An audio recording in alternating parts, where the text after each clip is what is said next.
Alright, so today we're gonna be going over a quick video on all the sites and another quick guide on how to find your sense. Which I already covered in my rank up video, but it is a bit long and it's at the end, so I'll cover it really quickly now. Okay, so let's get started. So, for the holographic, the red dot and the 4 times, a lot of people don't know this, but the default keybind for this would be page up and page down. You can actually change how each one of them looks and their color.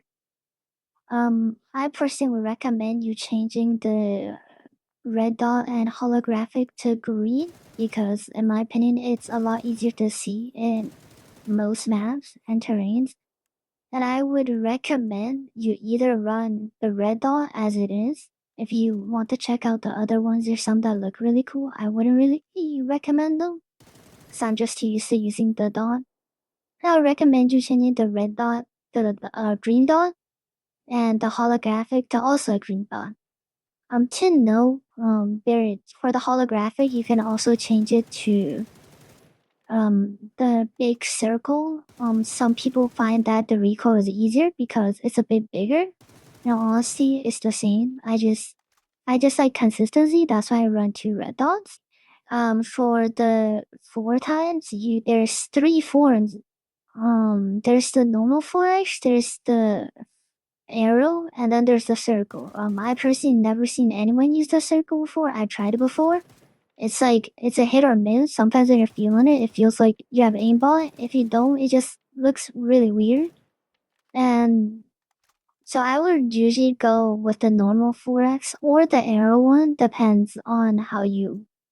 Also, for all the sites that light up, you can use your scroll wheel. I'm pretty sure it's the default binding to adjust the site brightness, like how bright each one of them looks. Like here with the 3 times, you can see that when you drag it to the bottom, it just says black because there's no brightness, and when you drag it to max, it's glowing. I recommend you put all your sites to max because I think it's easier to see and control. And the interesting thing is, so with the 8 times and 15 times, there are both markers and zeroing distance. So how I see it as is for the 8 times, each tick below the dot, I would think of it as 100 meters. So if you want a rough guideline on how to lead if you're shooting an SR, you can follow that. But mostly you adjust it based on your first shot. So if they're really far, you would usually use a DMR or an SR, shoot the first shot, look at the first shot, see how far it lands, and adjust based on that. It's a feel kind of thing. The interesting thing with zero distances, I personally would never recommend anyone to use it. Just keep it at 100. What it does, you can change it with the 2 side keys of page up, page down. Basically, what it does is it calibrates your scope for you. As you can see here, I'm aiming dead center and I have a zeroing distance at 1,000. What it does is it pre-shots how much you should lead at 1,000 meters. That's how you can see it's not directly hitting where I want to aim. Because it's meant for someone really far, like on a mountain. And if I look at the map and I'm like, oh, I know it's around 1,000 meters, I can adjust it there. So that way, when I'm shooting at him, I don't have to lead up with my scope. I can just look at him shoot. As you can see, the bullet goes a bit high.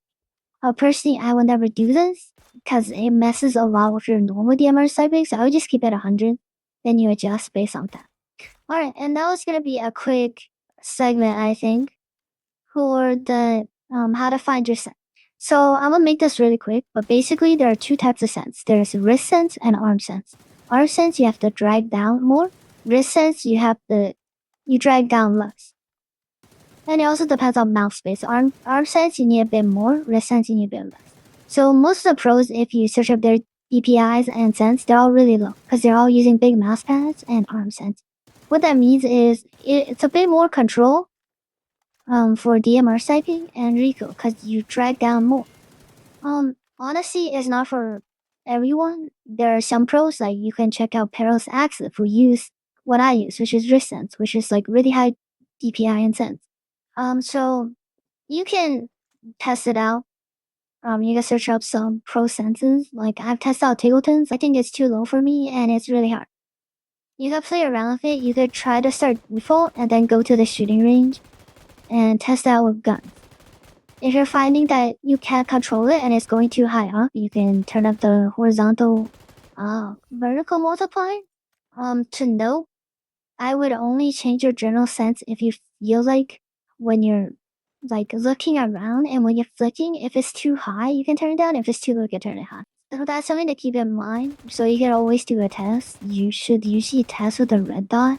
And I would recommend 3 times on like PRs for Rico because it's good practice. And you also want to find the right sense for flicking. And for DPI, just keep testing it out. There's honestly no perfect DPI. Because in this game, if you haven't played like for a while, it just feels off and then you have to get into the groove of it. So yeah, that's gonna be all for today and hope you enjoyed and see ya.